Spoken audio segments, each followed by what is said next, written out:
Konrad Lorenz dejó estupefacta a la comunidad científica cuando intentó aplicar los principios de la zoología al comportamiento humano, en una renovada etología humana.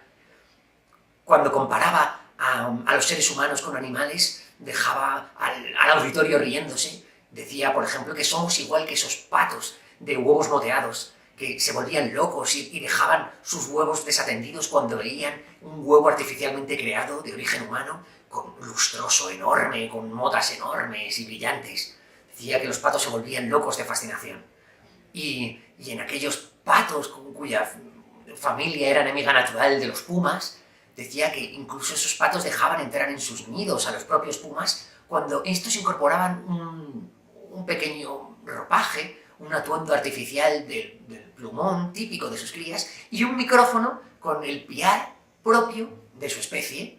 Con esos dos pequeños superestímulos, los patos dejaban entrar a sus nidos a su enemigo natural. Me pregunto si nosotros estamos sometidos a los mismos superestímulos y podemos aprender a excitar esos interruptores en nuestro propio beneficio y en el beneficio de las personas que traten con nosotros.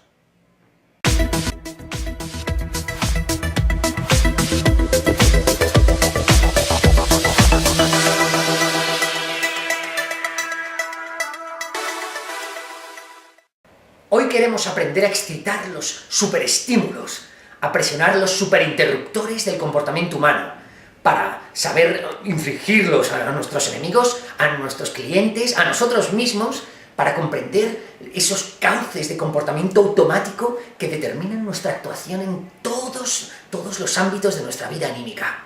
Es psicología de la persuasión, pero también tiene un corolario político, de psicología amplia, filosófico y, por supuesto, también económico. ¡Vamos allá! Se trata, en primer lugar, de un principio motriz, un metainterruptor. Este transmitirá el resto de lo que vayamos hablando, pero tenemos que tenerlo bien meridiano. Es el arma, el instrumento de influencia del contraste, la contrastabilidad. ¿Por qué? Porque nunca tomamos decisiones individuales, aisladas del resto de estímulos. Somos como las divisas. El euro se mide por referencia al dólar, el dólar al yuan, el yuan al yen, a la moneda de que se trate. Pues así, igual nosotros.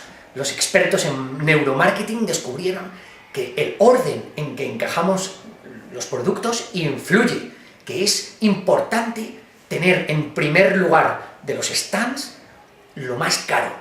¿Para qué? Para que nos hagamos un marco de referencia aquí a lo caro y que en adelante lo que vayamos viendo se nos haga más barato. Pues así con todo. El arma del contraste va a implicar que todo lo que decidamos sea por referencia a los demás. La pareja por referencia a la que tenemos, a la que tendremos. El trabajo por referencia del que deseamos tener, del que tuvimos y nos traumatizó. Así en el marketing.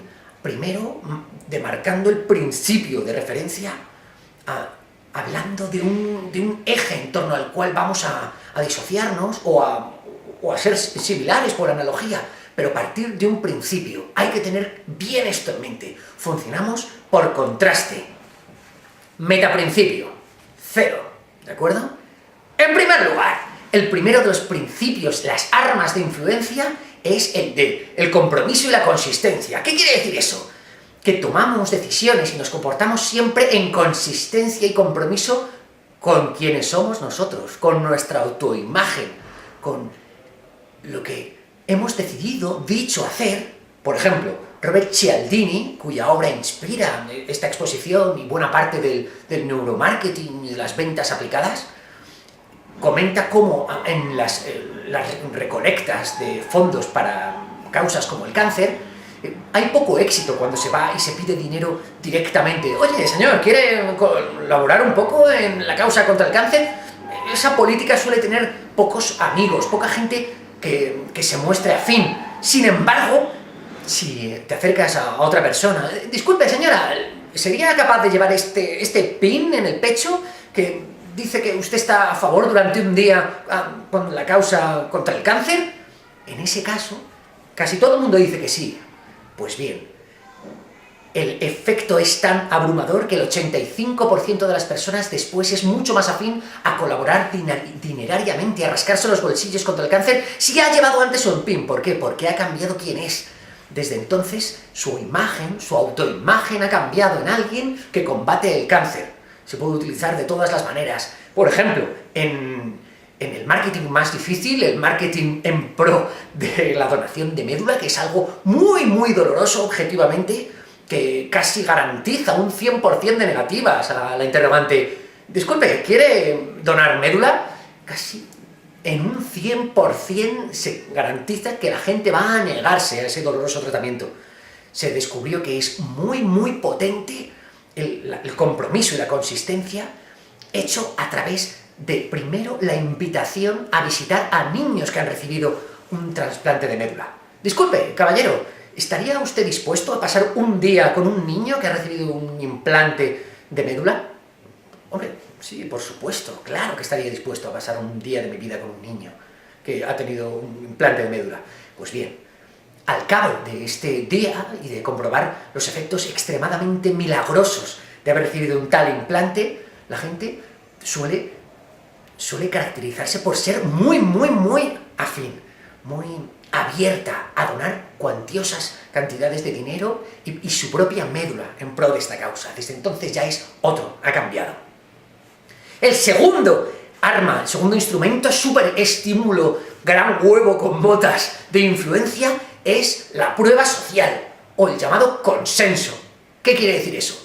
Que estamos mucho más dispuestos a afirmar, a dejarnos influir, sentir, decir, hacer y buscar, seguir un canal que han seguido, ¿quiénes? Los otros, ese famoso consuelo de que solo me regocijo en la miseria de mis contrarios, o de que solo un necio busca consuelo en el mal de los demás, ¿verdad? Eso se falsa con este gran principio de consenso. ¿Por qué? Porque somos mucho más afines a hacer lo que vemos que han hecho los demás. Es decir, que en experimentos de psicología social en los que 6 actores junto con un entrevistado hablaban y se reafirmaban de cosas abiertamente imposibles, tales como ¿cuál de estas líneas es más larga? Mostraban una línea así, otra línea así y otra línea así. Si los actores eran todos unánimes en decir que la línea más corta no era más larga, no era esta, sino esta, era evidente, la persona analizada, el sujeto del experimento, empezaba a temblar, a sudar. Y cuando le llegaba el momento de responder a qué línea era más larga, decía la que han dicho los otros. Se decía, ¿está usted seguro? Sí, sí, por supuesto. Lo que han dicho los otros, desde luego. Cuando vamos en un avión, estamos muy tranquilos, porque si el resto de personas has comprado este vuelo, ¿estás seguras de que no van a morir en un accidente aéreo? Probablemente no lo vayamos a hacer nosotros mismos y estamos mucho más conformes con montar en ese avión. Principio de conformidad, con múltiples implicaciones en el ámbito del marketing. ¿Sabía usted que el 90% de las personas han optado por nuestro sistema de seguridad? El tercer principio es el mecanismo de autoridad. ¿Qué quiere decir esto? Que somos mucho más afines a hacer caso y a dejarnos estimular por una persona con un sombrerito de policía. Somos muchísimo más sensibles a los grandes fetiches de autoridad, al título, todos esos diplomas colgados a la espalda de los psiquiatras, de los psicólogos, de cualesquiera gente que involucre nuestra salud, o de las batas blancas de los científicos, ¿verdad? Hay que buscar los iconos de autoridad. Y cuando queremos provocar esa influencia en los demás, ¿cómo podemos emplear esa autoridad? ¿Calificándonos, hablando de nuestro currículum? Quizá hasta buscando un diseño que muestre autoridad. ¿Cuáles son los iconos de autoridad más empleados por las marcas potentes y típicamente autoritarias? Es decir, ¿cuál es la línea de diseño que sigue el Ministerio de Hacienda o una gran corporación de inversión o de petróleo? Esos iconos probablemente observen unos patrones que podamos aplicar a nuestra propia imagen corporativa o no, y hacer que surtan buenos efectos en nuestras propias estrategias de influencia y marketing. Por supuesto, el principio de autoridad. El cuarto principio cuarto en nuestra super lista de superestímulos es el principio de escasez.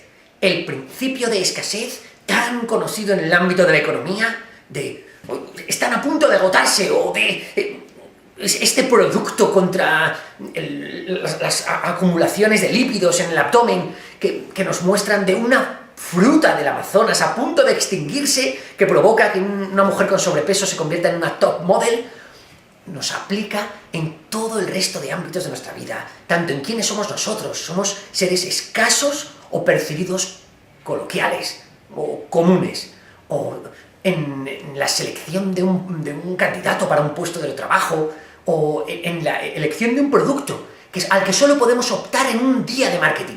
Hoy, que es el primer día que usted visita nuestra página, tiene el privilegio de poder acceder a esta lista de productos. ¿Qué me dice? Estamos familiarizados con eso, ¿verdad? Si encima nos ofrecen en nuestra primera visita en una página web el producto más exclusivo de la fruta más remota del Amazonas, que ya solo en esta temporada y por última vez en su historia va a poder comercializarse, amplificamos este efecto de escasez. Es fácil entender cómo este gran mecanismo interruptor nos influye, ¿verdad? Muy importante transmitirlo, ser objetivamente escasos y transmitir esa idea de ultimátum a nuestros clientes, a nuestros amigos y también a nosotros mismos. Saber que somos escasos y propicia el flujo de influencia, por supuesto.